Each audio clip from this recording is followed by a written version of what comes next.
A lot of farmers that I know suffer from this complex that I call nature's in my way. And it's sort of a combination, I guess, of manifest destiny and some sort of a biblical mandate to subdue the earth, because they feel the only way they can farm is if they absolutely crush it and beat it to death with the help of Monsanto and Cargill and all the chemical companies. Now, most of these people, I mean, they do have good intentions. They're good people, but they've been told that this is the way to farm. You have to get bigger or get out. You have to use these inputs. You have to provide cheap food and feed the world. Of course, you know, the world is capable of feeding itself if we let it. You know, like Francis Moore Lappé says, we need more democracy. We need more infrastructure, and we need to let people feed themselves instead of lending the money from the World Bank and then taking it out of their agriculture. And we're told that in order to feed these starving masses, we have to grow more corn, soybeans, and animals.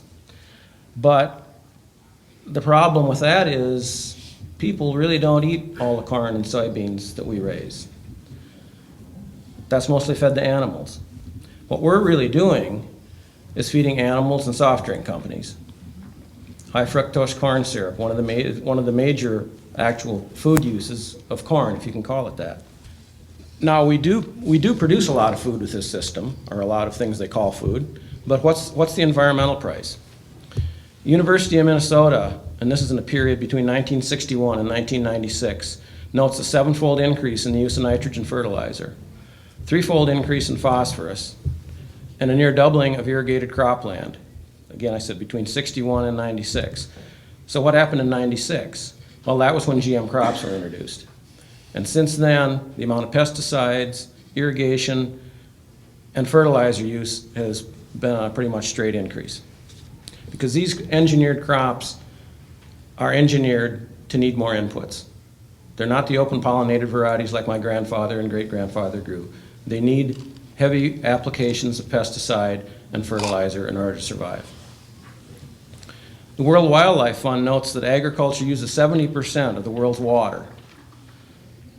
And this water, of course, the wastewater, the runoff, threatens the oceans with the agrochemicals that flow with it and the greenhouse gases that are produced in agriculture.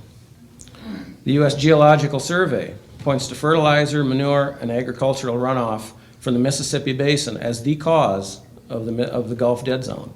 And I know you've all heard of the Gulf Dead Zone, the area roughly the size of New Jersey, I think, where basically nothing lives anymore. And finally, the United Nations estimates that farm animals worldwide generate 18% of the greenhouse gas emissions.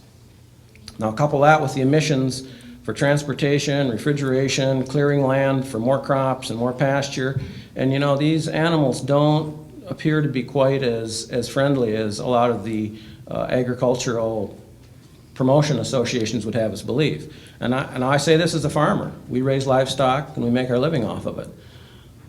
But I think there's a better way, and I hope that we found at least part of that way. In addition to all these direct environmental problems with pollution, runoff, and so on, this industrial farming model produces animals, grain crops that really aren't that good for our health as well, actually what we eat. In 2004, you'll remember the first outbreak of avian flu in Laos and another outbreak in Nigeria. They all occurred and started on CAFOs. They tried to blame it on migratory birds and all sorts of things, but when they started tracking the actual spread of the disease, it didn't follow migratory bird routes. It followed transportation avenues between these big farms that are mostly owned by US and multinational corporations. Have any of you ever been to what they call a CAFO, confined animal feeding operation? Yeah. Well, you're lucky that you haven't been there because it's not too pretty. And they have them for all species, pigs, which we're hearing about now, chickens, beef cattle. The last beef feedlot I was at was in probably 1977 in Colorado, and I thought that was big. That one's closed now, it's too small. Now, with the outbreak of the swine flu in Mexico, it's pretty much a sure thing that that started on a CAFO. And as bad a job as we do regulating here, it's even worse in Mexico. The University of Minnesota suggests that 25 to 39% of American hogs are carrying MRSA, the methicillin-resistant Staph aureus. This is the bacteria that people die from because there's very little that can kill it. Iowa estimates might be even worse. They say maybe 50% of the hogs are carrying it, and up to 40% of the people at work in factory hog farms are carrying methicillin-resistant staph. It's not a very healthy environment to work in, is it? Or live next to. Not only does it smell, but it's unhealthy. And these CAFOs can exist only because of a few things. And that's, they have to count on cheap feed, cheap labor, and low taxes. A lot of places will even pass special ordinances so these big farms can move in because they say, well, it's going to create jobs. But the workers aren't living in the area. Those are the jobs that people are coming in from Mexico because they're jobs Americans won't do. And finally, there's a question of the arrogance of this whole system. Right from the beginning, from the pushing of the indigenous people in this country out, taking their land away, indigenous all around the world. Anytime you have a political empire, it pretty much rides roughshod over the people that were actually there first.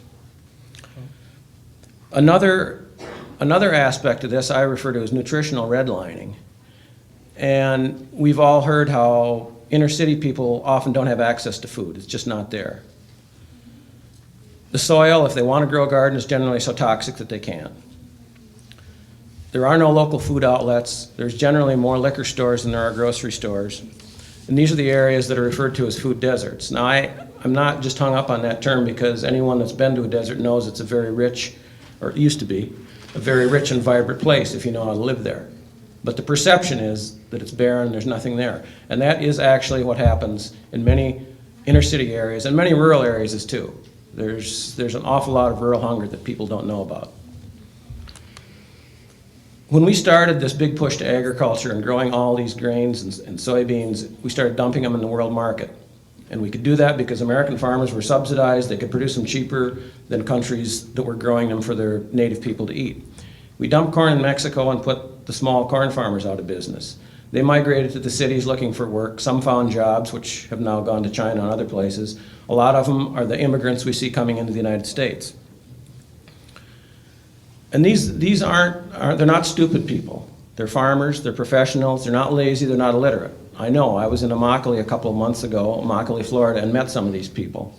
They're hardworking, they just want to support their families, but their livelihood has been taken away by our agricultural system. Now they come to the United States as migrant workers where they're abused, they're underpaid, and in the state of Florida, roughly 1,000 cases of actual slavery, where people were held against their will in chains and not paid. So a lot of people say, well, these people are coming, they're taking our jobs away. If you want their jobs, you go down there and do it. You pick 8,000 pounds of tomato in a day for less than $100 and see how long you'll last. So, okay, that's the end of the bad news, for me anyway. Rebecca told a little bit about the way we farm, and I'm not going to say it's perfect. We don't have all the answers, but at least I think it offers some hope. It offers a way that we can produce locally, provided we have, as she mentioned, the support of people. As long as people want to buy cheap food, CAFOs, high production agriculture, environmental destruction is going to continue to exist. And I think Rebecca could probably tell you better than I can the effect of industrial farming on ourselves, on our family, the level of stress. I'm really glad those days are gone. I mentioned before we need to let the world feed itself, and the only way we can do that is if we feed ourselves, which we are not doing. We're a food deficit nation, we import food. We grow a lot of stuff, but it's not food. And I think maybe through the example of organic agriculture, at least we try to teach farmers that they don't have to beat the world to death in order to get a crop out of it. It's much easier to work with it than against it. But with the changes in the weather, raining mud, we've had 2 500-year rains in the last year, and the rain we had last weekend had to be at least 100-year rain. Things like this I've been farming 30 years, and I just don't remember. I just don't remember things like this happening. So I guess the naysayers to organic local farming would say, well, you can't feed the world that way. And I'd say, well, apparently you can't feed the world your way either. And we have a lot of good proof of that.